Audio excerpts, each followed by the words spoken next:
Hello everyone. तो आज हम बात करेंगे मनुष्य में पाचन तंत्र या मनुष्य का पाचन तंत्र। कल हमने पढ़ा था, इससे पहले वाली वीडियो में आपने देखा था पोषण, कि पोषण क्या होता है। तो उसी का एक पार्ट है, उसी का एक स्टेप है पाचन तंत्र। तो सबसे पहले क्या होता है कि जो भोजन हम खाते हैं उसको कैसे पचाया जाता है, उसका डाइजेशन कैसे होता है, आज इसको हम देखेंगे। तो आप सभी जानते हैं कि सबसे पहले जो हम भोजन खाते हैं वो भोजन पहले हम मुखगुहा में लेते हैं। जैसे ही भोजन आपका मुखगुहा में आता है, मुखगुहा में आने के बाद से उसका पाचन शुरू हो जाता है। तो आप चित्र में देख रहे हैं कि आपके मुखगुहा से लेकर मल द्वार तक एक लंबी नली होती है जिसे हम आहार नाल कहते हैं, और ये लगभग 8 से 10 मीटर लंबी होती है। मुखगुहा से प्रारंभ हो जाती है, मुख से लेकर, और आपकी कहाँ तक, ये मलद्वार तक जाती है। ये पूरी नली आपकी आहार नाल कहलाती है, और इसी पूरी आहार नाल में आपका पाचन की क्रिया चलती है। इसके अलग अलग भाग होते हैं, जैसे सबसे पहले मुख है, फिर मुखगुहा आएगा, फिर आपका ग्रसनी आएगी, ग्रसनी के बाद आपकी ग्रासनली, अमाशय, छोटी आंत, बड़ी आंत, और फिर मलद्वार। तो इस तरीके से हर भाग में भोजन का पाचन अलग अलग प्रकार से होता है। तो हम स्टेप वाइज देखेंगे कि पहले कहाँ पर कौन सा पाचन होता है, कौन सा अंग क्या कार्य करता है। तो जैसे ही हमने भोजन खाया, भोजन खाने के बाद वो मुखगुहा में आया, और मुखगुहा में आने के बाद जो पहला काम स्टार्ट करते हैं वो हमारे दांत करते हैं।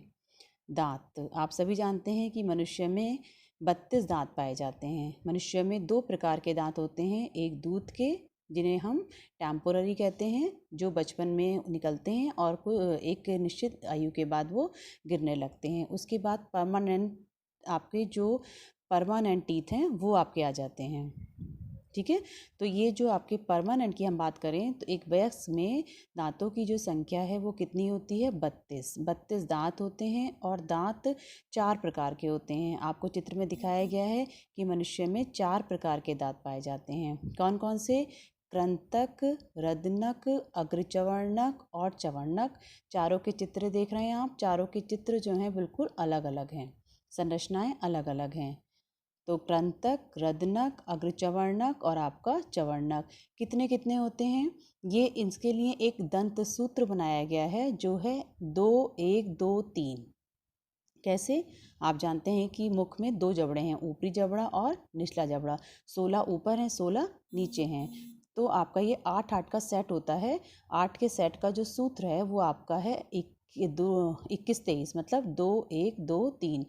कैसे? 2 जोड़ी कृंतक हैं, 1 जोड़ी रदनक हैं, 2 जोड़ी अग्रचवर्णक हैं, और 3 जोड़ी आपके क्या हैं, चवर्णक हैं, जो आपको इनमें अलग अलग रंग से दिखाए गए हैं, अलग अलग तरीके से आपको इसमें दिखाए गए हैं। तो ये क्या करते हैं, इन दांतों का क्या कार्य है? चारों प्रकार के दांतों का अपना अलग अलग कार्य है। कैसे अलग अलग कार्य है? देखिए, इसमें जो कृंतक होते हैं वो भोजन को कुतरने का कार्य करते हैं। आपने देखा होगा खरगोश में, चूहे में 2 दांत आगे निकले होते हैं और वो कुतरता है खाने को। तो यही हमारे हैं, आप आगे की तरफ देखें तो 2 दांत आपके बड़े हैं, तो ये कृंतक हैं। कृंतक 2 जोड़ी हैं, भोजन को कुतरने का काम करते हैं। उसके बाद आते हैं रदनक। रदनक आपके 1 जोड़ी होते हैं जो भोजन को पकड़कर चीरने का काम करते हैं, मतलब चीड़ फाड़। जैसे शेर मांस को चीरता फाड़ता है तो वो अपने रदनक का प्रयोग करता है। तो ऐसे ही आपका रदनक 1 जोड़ी होते हैं जो चीरने फाड़ने का काम करते हैं।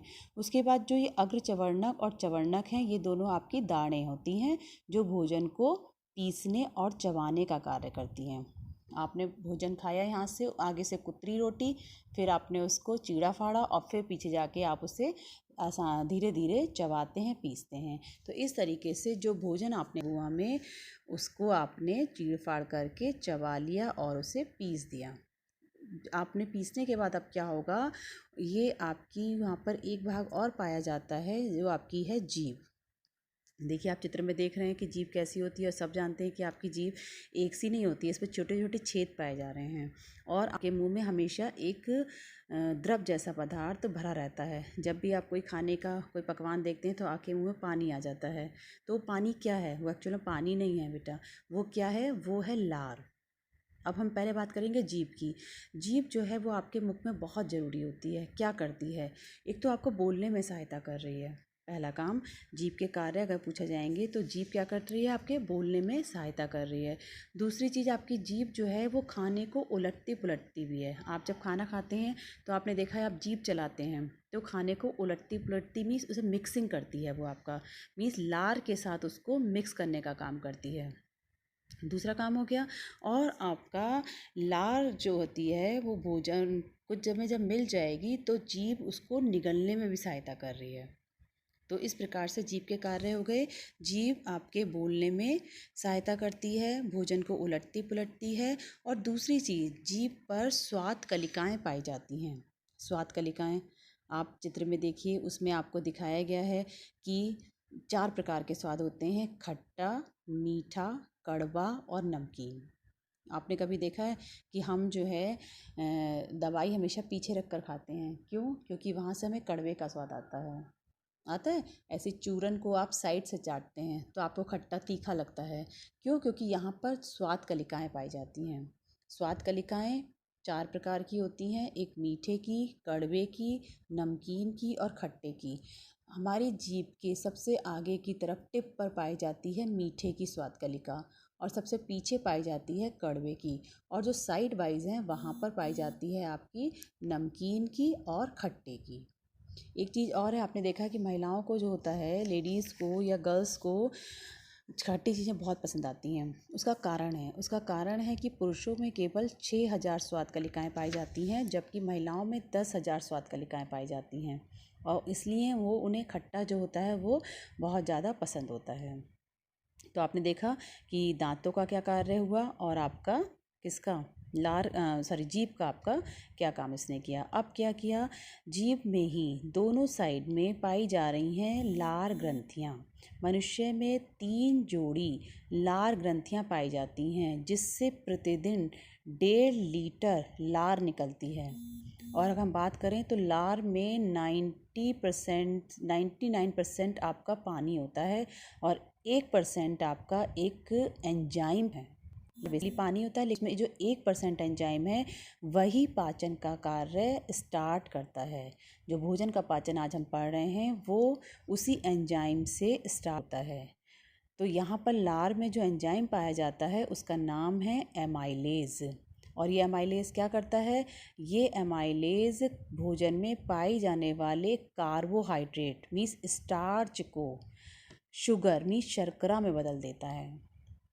समझ में आया क्या काम करता है? सबसे पहले हमने जो खाना खाया उसमें कार्बोहाइड्रेट भी है, प्रोटीन भी है, वसा भी है। आपने भोजन के पोषक तत्व पढ़े हैं कि भोजन में विभिन्न प्रकार के पोषक तत्व पाए जाते हैं। तो सबसे पहले जो भोजन में पोषक तत्व का पाचन शुरू होता है वो कार्बोहाइड्रेट का शुरू होता है। और कौन करता है? लार में पाए जाने वाला एमाइलेज एंजाइम, जो क्या करेगा? जो हमारे कार्बोहाइड्रेट को शुगर में शर्करा में बदल जाएगा। इसलिए आपने कभी नोटिस कीजिएगा कि अगर आप रोटी को ऐसे ही थोड़ी देर तक चबाते रहें तो आपको थोड़ी देर के बाद रोटी जो है मीठी लगने लगती है। उसका कारण यही है कि जब हम रोटी खाते हैं तो रोटी में क्या है? गेहूं में कार्बोहाइड्रेट, उसमें आकर क्या मिल गया? आपका लार आके मिल गई। लार में आपका एंजाइम है जो इस कार्बोहाइड्रेट को बदल देगा किस में? शर्करा में, और रोटी आपको मीठी लगने लगेगी। तो इस प्रकार से आपका ये काम किसका हो गया? आपका लार का। तो इतना पाचन तो आपका किस में हुआ? मुख गुहा में हो गया। मुख गुहा में। अब मुख गुहा से आगे चलेंगे तो आगे चलने पर आपके गले में एक ग्रास नली पाई जाती है जो लगभग 25 सेंटीमीटर लंबी होती है। और यहाँ कोई पाचन नहीं होता, केवल यहाँ मुख गुहा से और अमाशय के बीच एक पासेज है, ये एक रास्ता है जो वहाँ से उस लेई रूपी भोजन को धकेलता है। वो इस नली में से होकर आती है और पहुँच जाती है हमारे पाचन के संग जिसे हम अमाशय कहते हैं। अमाशय एक जे के आकार की संरचना होती है। आप चित्र में देख रहे हैं, आपको दिखाया गया है कि ये एक जे के आकार की संरचना होती है। दिखाई दे रहा है आपको? जे के आकार की ये संरचना है। और जितनी भी हमारी आहार नाल है इन सब की दीवारों में, हर भाग की दीवारों में गति होती रहती है जो भोजन को आगे की तरफ सरकाती रहती है। ऐसे ही अमाशय की दीवारों में गति पाई जाती है जिसका नाम है क्रमाकुंचन गति। याद रखिएगा। 1 नंबर पूछते हैं कि अमाशय की दीवारों में कौन सी गति होती है? तो अमाशय की दीवारों में क्रमाकुंचन गति पाई जाती है। अमाशय की दीवारों से एक रस निकलता है जिसका नाम है जठर रस। ये भी एक क्वेश्चन पूछा जाएगा कि आपका अमाशय की दीवारों से कौन सा रस निकलता है? तो अमाशय की दीवारों से रस निकलता है आपका जठर रस। इस जठर रस में 3 चीज़ें होती हैं। पहली चीज़ होता है आपका peptic enzyme, pepsin enzyme. Peptic नहीं बेटा, पेप्टिक भी तो आपका क्या है, ये कोशिकाएं होती हैं जिससे पेप्सिन एंजाइम निकलता है। पेप्सिन, दूसरा आपका निकलता है हाइड्रोक्लोरिक अम्ल और एक निकलता है श्लेष्मा। श्लेष्मा मीन्स आपका म्यूकस। दोबारा समझ लीजिए, अमाशय एक जे के आकार की संरचना होती है जिसमें भोजन 3 से 4 घंटे रुकता है। यहीं पर भोजन का मुख्य पाचन होगा। यहाँ इसकी दीवारों में एक क्रमाकुंचन गति पाई जाती है। इसकी दीवारों से एक रस निकलता है जिसे हम जठर रस कहते हैं। इस जठर रस से 3 पदार्थ निकलते हैं। पहला पेप्सिन एंजाइम निकलता है, दूसरा हाइड्रोक्लोरिक अम्ल निकलता है और तीसरा आपका श्लेष्मा निकलता है। श्लेष्मा निकलता है। उसके बाद अब ये क्या क्या काम करेंगे? सबसे पहले आपका निकला पेप्सिन एंजाइम। ये पेप्सिन एंजाइम प्रोटीन का पाचन करेगा। पेप्सिन एंजाइम निकला, ये क्या करेगा? प्रोटीन का पाचन करेगा। दूसरा आपका निकला HCl, जो बहुत ही महत्वपूर्ण है। ये अमाशय के वातावरण को, वहाँ के माहौल को अम्लीय करता है। क्यों? क्योंकि ये जो पेप्सिन एंजाइम है ये अम्लीय वातावरण में ही कार्य करता है। अगर अमाशय का वातावरण अम्लीय नहीं होगा तो पेप्सिन प्रोटीन का पाचन नहीं करेगा। तो क्वेश्चन आता है कि अमाशय में अम्ल की क्या भूमिका है? तो अमाशय में अम्ल, कौन सा अम्ल? हाइड्रोक्लोरिक अम्ल। ये क्या करता है? ये वातावरण को, वहाँ के वातावरण को अम्लीय बनाता है जिसमें पेप्सिन एंजाइम ठीक प्रकार से कार्य कर सकता है, मीन्स प्रोटीन का पाचन कर सकता है। एक काम तो HCl का ये हो गया कि माध्यम को अम्लीय बनाता है। दूसरा क्या करता है कि अगर अमाशय में कोई जीवाणु आ जाता है, बाहर से कोई बैक्टीरिया आ जाता है, तो उसको मारने का कार्य भी कौन करता है? आपका हाइड्रोक्लोरिक अम्ल ही करता है। तो इस प्रकार से अमाशय में अम्ल के 2 कार्य हैं, माध्यम को अम्लीय बनाना और दूसरा जीवाणुओं को मारना। अब क्या हुआ, आप जानते हैं कि जो अम्ल होते हैं ये सारे संक्षारण प्रवृत्ति के होते हैं, मीन्स कोरोसिव होते हैं। ये सतह को रफ कर देते हैं। तो आपके अमाशय से तो लगातार निकल रहा है, तो फिर इससे क्या होगा? अमाशय की जो दीवारें हैं वो खराब हो जाएंगी। उनको चिकना रहना बहुत ज़रूरी है अगर हमें ठीक प्रकार से पाचन क्रिया को रखना है। तो उसी के साथ साथ तीसरा आता है श्लेष्मा। श्लेष्मा एक चिकना पदार्थ होता है जो अमाशय की दीवारों को चिकना बनाए रखता है, जिससे अम्ल जब अपना कार्य करता है तब भी उसकी दीवारें जो होती हैं वो चिकनी रहती हैं। समझ में आ गया? तो इतना पाचन हो गया आपका कहाँ पर? अमाशय में। अब अमाशय के पास ही आप देख रहे हैं नीचे एक दबी हुई सी एक संरचना और है जिसका नाम है ग्रहणी।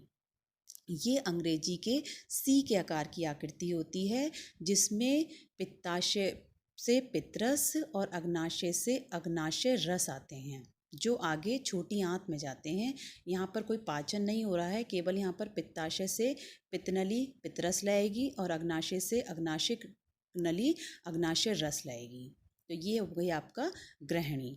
ग्रहणी से आगे चलेंगे तो आप देख रहे हैं कि पूरे चित्र में एक कुंडलित रूप से पतली सी एक नली पड़ी हुई है जो काफ़ी लंबी है, जिसकी लंबाई पुरुषों में लगभग 6 और महिलाओं में लगभग 7 मीटर तक होती है।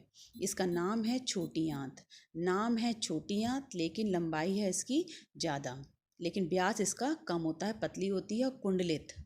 देख रहे हैं कैसे लिपटी हुई सी आपके पेट के नीचे के भाग में पड़ी हुई है। ये है छोटी आंत। छोटी आंत में भी भोजन 1 से 2 घंटे रुकता है क्योंकि यहाँ पर प्रोटीन, कार्बोहाइड्रेट और वसा तीनों का ही पाचन होना है और यहाँ पर आकर पाचन पूरा हो जाना है, क्योंकि उसके बाद भोजन बड़ी आंत में जाएगा तो वहाँ पर कोई भी पाचन क्रिया नहीं होगी। समझ में आ रहा है ना ठीक प्रकार से? क्या बताया कि यहाँ से जो भोजन गया आपका ग्रहणी से पहुँच गया छोटी आंत में। छोटी आंत की संरचना आपको बता दी कि 6 से 7 मीटर लंबी है, कुंडलित अवस्था में पड़ी है, बले के रूप में पड़ी हुई है। अब यहाँ पर क्या हुआ, यहाँ पर कार्बोहाइड्रेट, प्रोटीन और वसा तीनों का पाचन कैसे होता है इसको ध्यान से समझिए। यहाँ पर अभी आपको बताया कि पित्ताशय से पित्तली, पित्ताशय कहाँ पर है, ऊपर आप देख रहे हैं कि एक छतरी के समान छोटी सी संरचना है लाल रंग की जिसका नाम है लिवर, यकृत। और लिवर आपके शरीर की सबसे बड़ी ग्रंथि है। इस लिवर के पास ये हरे रंग का एक छोटा सा बैग है जिसका नाम है पित्ताशय। इस पित्ताशय से निकल रही है पित्तनली जो पित्तरस लेकर चलेगी, ग्रहणी में जाएगी और ग्रहणी पहुंचाएगी उस पित्तरस को कहाँ पर, छोटी आंत में। अब ये छोटी आंत में जाकर पित्तरस क्या करेगा, देखिए आपका जो आमाशय से भोजन आया है वो कैसे माध्यम से आया है, अम्लीय माध्यम से। तो सबसे पहले ये पित्तरस इस छोटी आंत के माध्यम को अम्लीय से क्षारीय बनाएगा, क्योंकि यहाँ पर जो एंजाइम निकलेंगे वो सारे एंजाइम क्षारीय माध्यम में कार्य करते हैं, अम्लीय में नहीं करते। तो पहला काम हो गया पित्त का कि पित्त क्या करेगा, माध्यम को क्षारीय बनाएगा। उसके साथ साथ ये क्या करेगा, यहाँ पर वसा की बड़ी बड़ी गोलिकाएं होंगी, मीन्स बड़े बड़े गोले होंगे वसा के, जो हमने खाए हैं घी तेल उसके बड़े बड़े गोले होंगे। तो ये आपका पित्तरस उन बड़े बड़े गोलों को तोड़कर छोटा करेगा जिससे कि पाचन क्रिया ठीक प्रकार से हो सके। ये काम हो गया आपके पित्तरस का। अब इतनी ही देर में साथ में आपका अग्नाशय से अग्नाशयिक रस भी चला है, तो वो रस भी यहाँ पहुँचेगा। और वो रस क्या करेगा, वो रस प्रोटीन, कार्बोहाइड्रेट और वसा तीनों का पाचन करेगा। उसमें 3 एंजाइम पाए जाते हैं, ट्रिप्सिन, लाइपेज, कौन कौन से, ट्रिप्सिन हो गया और आपका लाइपेज हो गया और आपका एमाइलेज हो गया। ट्रिप्सिन प्रोटीन का करेगा, लाइपेज वसा का करेगा और आपका एमाइलेज कार्बोहाइड्रेट का करेगा। तो आपको ये अलग से भी क्वेश्चन पूछा जाता है कि पित्तरस के अग्नाशयिक रस के कार्य बताइए। तो पित्तरस के 2 कार्य हो गए, माध्यम को क्षारीय किया, बसा बड़ी बड़ी वसा गोलिकाओं को छोटा किया। अग्नाशयिक रस में 3 एंजाइम पाए जाएंगे, लाइपेज, ट्रिप्सिन और एमाइलेज। लाइपेज वसा का करेगा, ट्रिप्सिन प्रोटीन का करेगा और एमाइलेज कार्बोहाइड्रेट का करेगा। इस तरीके से अब ये तो आपका थे कि पित्तरस और अग्नाशयिक रस से, साथ में आपका जो छोटी आंत है उसकी दीवारों से आंतरस निकलेगा। जैसे आमाशय की दीवारों से जठर रस निकला था, ऐसे ही छोटी आंत की दीवारों से आंतरस निकलेगा। और इस आंतरस में भी एंजाइम पाए जाएंगे जो प्रोटीन को पाचन करके अमीनो अम्ल में बदल देंगे, वसा का पाचन करके वसा अम्ल और ग्लिसरॉल में बदल देंगे और कार्बोहाइड्रेट का पाचन करके ग्लूकोज में बदल देंगे। फाइनली जो बन के आता है वो 3 चीज़ें बन के आई, प्रोटीन टूटकर अमीनो अम्ल, वसा से वसा अम्ल व ग्लिसरॉल और आपका कार्बोहाइड्रेट से ग्लूकोज बन जाता है। ये पाचन आपका पूरा हो जाता है जब ये अणु क्या हैं, प्रोटीन, कार्बोहाइड्रेट, वसा बड़े बड़े अणु हैं, जटिल अणु हैं, और जो इनसे टूट कर बना अमीनो अम्ल, वसा अम्ल और ग्लिसरॉल, ग्लूकोज, ये छोटे हैं। तो यही पाचन की परिभाषा है। पाचन है क्या, पाचन का मतलब है कि जटिल अणुओं से सरल अणुओं का बनना। किसकी सहायता से, एंजाइम की सहायता से। जटिल अणुओं का एंजाइम की सहायता से सरल अणुओं में टूटना पाचन कहलाता है। वही काम आपने किया, छोटी आंत तक आते आते आपका जटिल से सरल अणु बन गए। यहीं पर एक चीज़ और होती है कि यहाँ पर छोटी आंत की दीवारों पर उंगलियों के समान प्रवर्ध पाए जाते हैं जिन्हें रसांकुर कहते हैं। फिर एक क्वेश्चन यहाँ पुटअप होता है बोर्ड में कि छोटी आंत में पाए जाने वाले रसांकुर का क्या कार्य है। देखिए यहाँ भोजन का पाचन कंप्लीट हो गया है। अब क्या होना है, इस भोजन का शरीर में अवशोषण होना है, क्योंकि अभी तो आपको एनर्जी मिलेगी, ऊर्जा कहाँ से मिलेगी, जो भोजन आपने खाया है उसका पाचन तो हो गया, लेकिन जब तक शरीर आपका उसे एब्जॉर्ब नहीं करेगा, अवशोषित नहीं करेगा, तब तक आपको ऊर्जा मिलेगी नहीं। तो ऊर्जा जो देने का कार्य है, अब यहाँ पर छोटी आंत पर क्या है, उंगलियों की तरह उभार हैं जिन्हें रसांकुर कहते हैं। ये रसांकुर क्या करते हैं, ये रसांकुर भोजन के अवशोषण क्षेत्र को बढ़ा देते हैं। जो अपशोषण होना था वो कई गुना बढ़ जाता है, जिससे अधिक ऊर्जा आपको प्राप्त हो जाती है। तो रसांकुर का कार्य भोजन के अपशोषण क्षेत्र को बढ़ा देना। कंप्लीट हो गया, यहाँ भोजन का अपशोषण भी हो गया। अब जो अपचित भोजन है जिसमें थोड़ा सा जल मात्रा है वो फिर आगे बढ़ेगा और कहाँ पर आएगा, अब बड़ी आंत में आएगा। बड़ी आंत नाम से बड़ी है लेकिन छोटी होती है और मोटी होती है। आप देख रहे हैं कि कुंडली के बाहर एक और आपको दिखाई दे रही है, तो ये मोटी होती है और आपका छोटी होती है। इससे पानी का अवशोषण, जो आपका अपचित भोजन है उसमें से क्या निकाल लिया जाएगा, पानी और निकाल लिया जाएगा, पानी का अवशोषण हो जाएगा और जो अपचित भोजन है वो मल द्वार के द्वारा आपके शरीर से बाहर निकाल दिया जाएगा। तो इस प्रकार से जो आपने खाना खाया था, जो आपने भोजन लिया था, वो भोजन मुख गुहा से चलता हुआ आपका मुख गुहा से ग्रासनली में आया, ग्रासनली से अमाशय में आया, अमाशय के ग्रहणी में, उससे छोटी आंत, बड़ी आंत, और जो पच गया वो अवशोषित हो गया बॉडी में, और जो बच गया वो आपका मल द्वार से होकर बाहर निकल आया। तो इस प्रकार से ये हो गया आपका टोटल, और मनुष्य में पाचन क्रिया किस प्रकार से होती है।